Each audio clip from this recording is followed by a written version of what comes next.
Infantry regiment में नए recruits का पहला दिन। मैं सूबेदार सुरजीत सिंह, गोत्रिया कंपनी सीनियर जेशुप, नए भर्ती हुए होकर आए जवानों का गोत्रिया कंपनी में हार्दिक स्वागत करता हूं। आपके रहने के लिए आपके दाहिने और मेरे बाएं नजदीक बिल्डिंग में बंदोबस्त किया गया है। अगर आपको कोई शारीरिक प्रॉब्लम आ जाती है, आप अपने बेसिक उस्ताद को बताएं, वो आपको एमआई रूम में ले जाएगा। यहां पर सभी प्रकार की दवाई का बंदोबस्त किया गया है। इस दौरान अगर आपने अपने घर में कोई बातचीत करनी हो, मेरे पीछे और आपके सामने बिल्डिंग के दाहिने किनारे पर एसटीडी बूथ लगाया गया है। आप समय समय पर जाकर वहां पर अपने घर वालों से बातचीत कर सकते हैं। आपके खाने का बंदोबस्त बिल्डिंग के पीछे कुक हाउस, वहां पर आपको उस्ताद लेकर जाएगा और उसे वाकिफ कराएगा। अभी अगले 9 महीने तक आप जहां ट्रेनिंग लेंगे, इस दौरान आपको अपने घर वालों के साथ मिलने के लिए एतवार के दिन गेस्ट मिलन दिन रखा गया है और बीएमटी खत्म होने के बाद आपको 28 दिन की छुट्टी दी जाएगी। उस छुट्टी के दौरान आप अपने घर वालों से उबू मिल सकते हैं। छुट्टी खत्म होने के बाद आपको ईएमटी ट्रेनिंग करनी पड़ेगी। आपकी 9 महीने की ट्रेनिंग खत्म होने के बाद आपकी पासिंग आउट परेड होगी। पासिंग आउट परेड होने के बाद आप जैकलाइक रेजिमेंट की जुंटों के अटूट अंग बन जाएंगे। अभी आप सिविल माहौल से आए हैं, फौजी माहौल में डालने के लिए आपका हेयर कट कराया जाएगा। अगले दिन आपको किट इशू किया जाएगा। हेयर कट के लिए हवलदार पवन इन्हें बार्बर शॉप में ले जाए।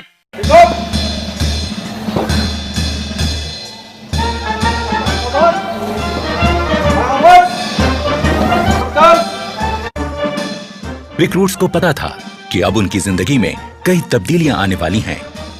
उसकी शुरुआत हो चुकी थी। फौजी तरीके में बाल कटवाना पहला कदम था। छोटे छोटे बालों को कम रख रखाव की जरूरत पड़ती है और इंसान दिखने में चुस्त और स्मार्ट लगने लगता है। पहला कदम तय करने के बाद इनका अगला पड़ाव है बटालियन स्टोर। यहां रिक्रूट्स को अलग अलग किस्म की फौजी वर्दियां बांटी जाती हैं। वही फौजी वर्दियां जिनको अब तक ये हसरत भरी निगाहों से देखते थे, पर आज उन्हें पहनने का मौका और हक इनको मिला है। अपने अफसरों से वर्दियां हासिल करना इनकी जिंदगी का पहला तमगा है जो इन्हें मिलता है। अपनी जिंदगी का सबसे कीमती पहनावा हासिल करने के बाद ये जानना जरूरी हो जाता है कि किस पहनावे को कब पहना जाए और किस तरह से पहना जाए।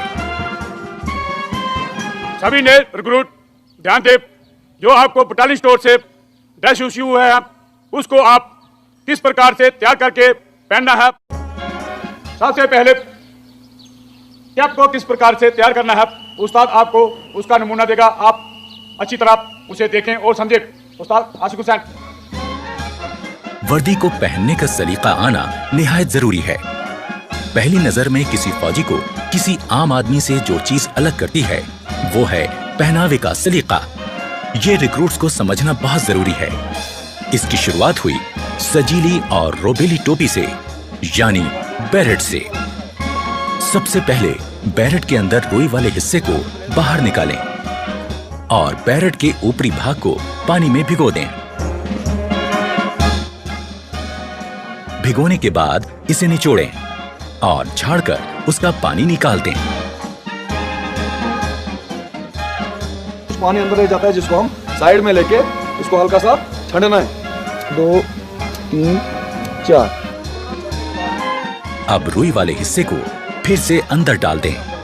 इसके बाद दोनों हाथों की मुट्ठी बंद करके टोपी को ऐसे घुमाएं कि वो पहले जैसी सूरत में आ जाए। अब बारी है इसको सिर पर बैठाने की, पर उससे पहले ध्यान रहे कि बैज के अंदर की तरफ की इस लिट को बाईं आंख की सीध में रखते हुए पहनना है।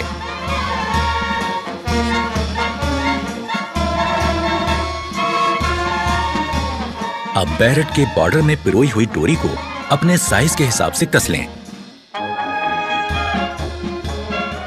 अब बैरेट वापस उतारकर किसी पतली और नुकीली चीज से बची हुई डोरी को अंदर की तरफ धकेल दें। अब बैरेट को फिर से सिर पर लगाएं। अब बारी है इसको अपने सिर पर सेट करने की। टोपी को पहनने के बाद में अभी यहाँ पर आपकी टोपी सेट नहीं है। अभी किस प्रकार उसको सेट करना है अपने दोनों हाथों से। अपना एक हाथ बॉर्डर पर इस तरह से टिकाएं और दूसरे हाथ से जोर से दबाते हुए दूसरी तरफ मोड़ें। अब बारी है बैज लगाने की। सबसे पहले 1.5 इंच की चौड़ाई वाली चिंदी को सही जगह पर रखकर निशान लगाना है।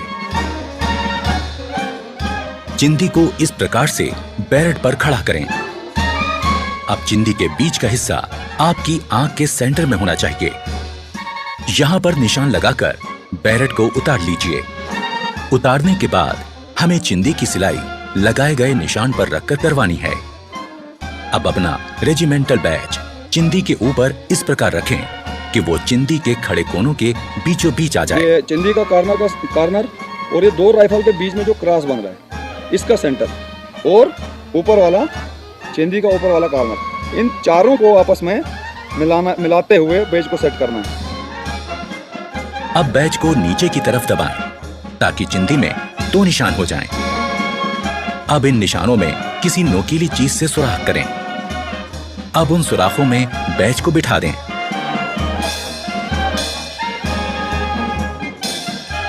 अब इसे पलटकर अंदर की तरफ से ये पिन इस प्रकार से लगा दें। इससे बैज अच्छी तरह से फिक्स हो जाएगा और कभी गिरेगा नहीं। पिन लगाने के बाद ये लिड ऊपर रखकर इसकी सिलाई कर दें। अब बैज का पिन सिर पर नहीं चुभेगा। अब हो गई बैरेट तैयार।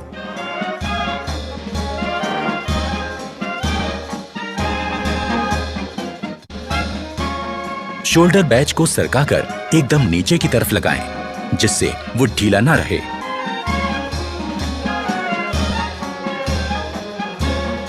नेम बैज दाहिनी जेब की ऊपर वाली सिलाई के साथ एकदम सीधा करके लगाएं। बेल्ट को सेट करने से पहले दाहिने हाथ में मुड़ा हुआ कुंडा और बाएं हाथ में सुराख वाला कुंडा पकड़ें।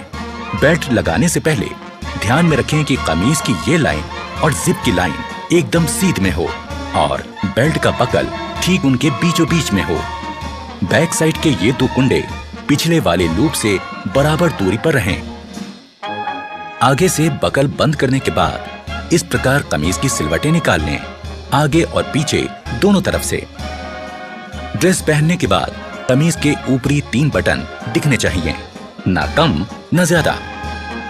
पैंट पहनने के बाद जूते के केवल 2 फीते ही दिखने चाहिए।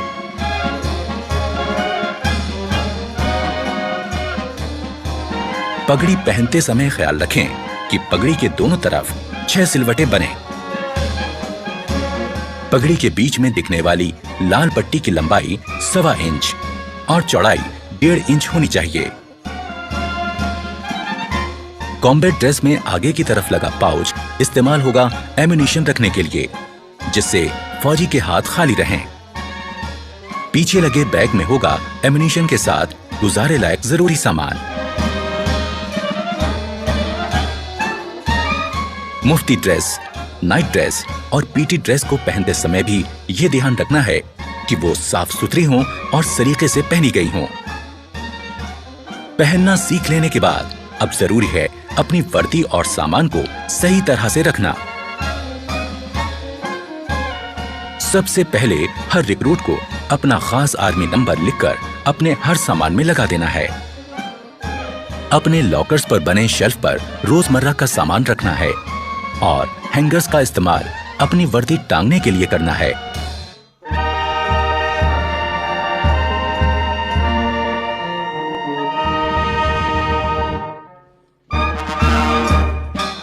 शाम होने के बाद नाइट ड्रेस पहनकर अपने कपड़े और जूते दुरुस्त करें और आने वाले कल की तैयारी करें।